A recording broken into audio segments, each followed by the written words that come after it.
장애인 문화복지신문 제452호 제5면 기사입니다. 한국교통장애인협회 광명시지회 제17회 교통안전 교통사고 줄이기 결의대회 개최.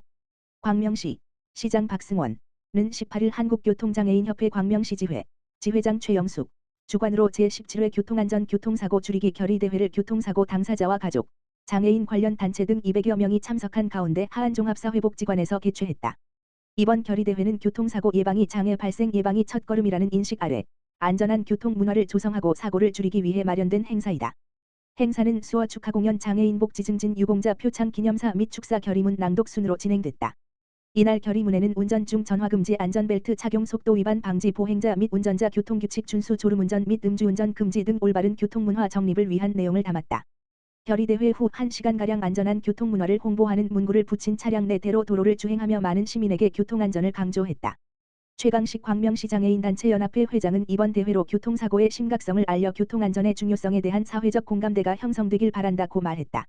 이길용 사회복지국장은 교통사고는 예고 없이 찾아오지만 미리 대비하고 조심하면 충분히 예방할 수 있다며 안전한 교통 환경을 만들기 위해 시민들의 적극적인 관심과 참여를 부탁한다고 말했다. 광주시 보건소 오포건강생활지원센터 찾아가는 장애인 무료 이동진료 치과 한의과 광주시 보건소는 21일 경기도 의료원 수원병원과 연계해 오포건강생활지원센터에서 장애인을 위한 무료 이동 진료를 했다.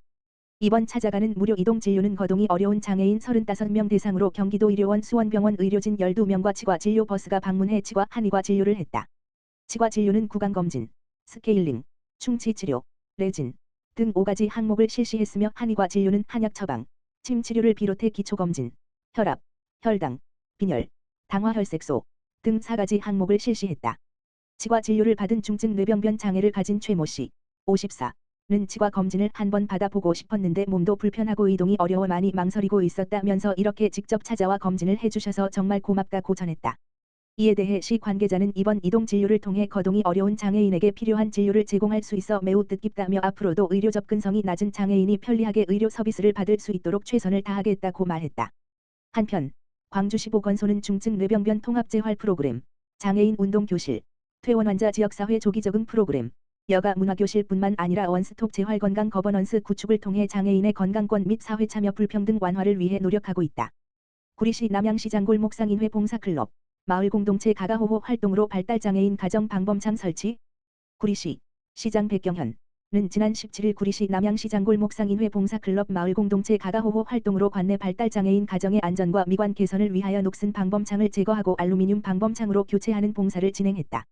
마을공동체 가가호호는 지역 주민 스스로 소통과 협력을 통해 마을 의제를 발굴하고 서로에 대한 이해를 바탕으로 마을 문제를 해결하는 2024년 구리시 마을공동체 주민 제안 공모사업 선정 단체이다.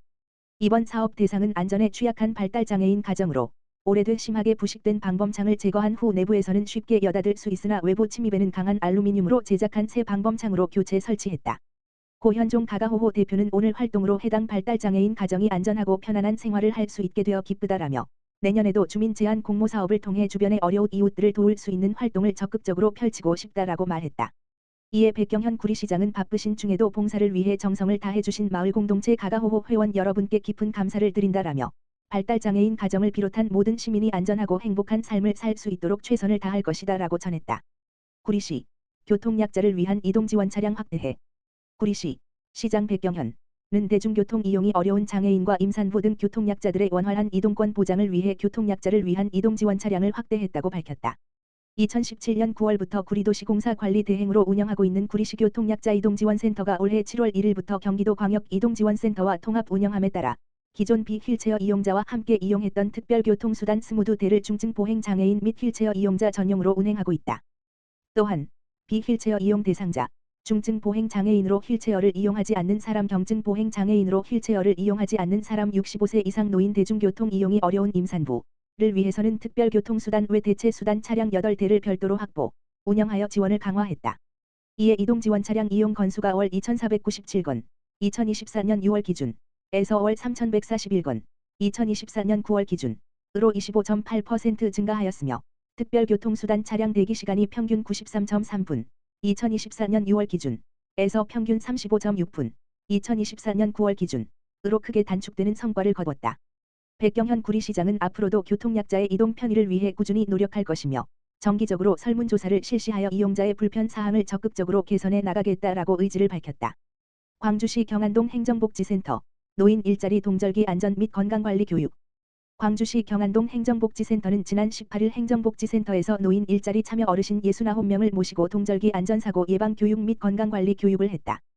또한 이번 교육은 보건소 의학관리팀과 협업해 어르신들의 일상생활과 밀착된 의약품 오남용 교육 내용을 포함해 어르신들의 교육 참여도 및 만족도가 높았다. 교육에 참여한 어르신들은 의약품의 올바른 사용법과 관리 방법, 복용법을 알게 되어 유익한 시간이었다고 전했다. 이에 대해 윤혜정 동장은 어르신 분들의 열정적인 노인 일자리 활동으로 활기차고 깨끗한 경안동 이미지 창출에 큰 도움이 됐다며 앞으로도 경안동 노인 일자리 사업을 적극 추진해 어르신들의 활기찬 사회활동을 지원하고 경제적으로도 도움을 드릴 수 있도록 끊임없이 노력하겠다고 밝혔다. 광명시 평생학습지원금 인생 이막 디딤돌 총총히 놨다. 광명시 시장 박승원 가 전국 최초로 조례를 제정해 시행한 평생학습지원금 정책이 시민 인생 이막의 디딤돌을 총총히 놨다. 시는 지난해 처음 시행한 평생학습지원금 이용 현황을 분석한 결과 50세 시민 1973년생 2,561명이 신청하고 신청자의 84.7% 2,062명가 지원금을 사용했다고 밝혔다. 이들의 평균 사용액은 지원금 30만 원의 98.3%인 29만 5천 원으로 집계됐다. 시민들의 만족도도 매우 높았다. 시가 이용자 601명을 대상으로 실시한 만족도 조사 결과 이용자의 97%가 매우 만족한다고 답했다. 만족한 이유로는 정책 도입 의도와 마찬가지로 장년층의 교육지원금 혜택을 가장 많이 86% 꼽았다. 평생학습지원금이 이용자의 자기주도 학습을 이끌었다는 결과도 나왔다. 분석에 따르면 이용자의 3분의 2, 66.3%는 비형식 평생학습에 참여한 것으로 나타났다. 비형식 평생학습은 형식적인 교육제도 외에 계획적으로 강좌, 콘퍼런스, 세미나, 개인 교습 등에 참여하는 조직적 학습을 뜻한다. 나머지 3분의 1, 33.7%은 도서 구입 등 대중매체를 활용하는 무형식 학습 참여를 위해 지원금을 사용했다. 평생학습 지원금 지급으로 자연스럽게 50대의 평생교육 프로그램 참여율도 크게 증가했다. 2024년 9월 현재 50대 광명시민 평생학습 참여율은 51.3%로 2023년 22.5% 대비 2.28배나 늘었다. 이처럼 광명시 평생학습 지원금 정책이 뛰어난 성과를 보이자 국내외 벤치마킹도 이어졌다. 시에 따르면 올해 국내 25개 도시가 정책을 배우기 위해 광명을 찾았으며 말레이시아와 대만 등 해외에서도 벤치마킹을 왔다. 박승원 광명시장은 광명시 평생학습 지원금은 보편적 평생학습권 보장을 위해 지자체가 시행한 사업의 첫 번째 성공 사례로 의미가 크다며 광명시민이 평생학습에 참여하며 슬기롭게 인생 이막을 대비할 수 있도록 보편적 교육 복지를 더욱 확대해 나갈 방침이라고 말했다.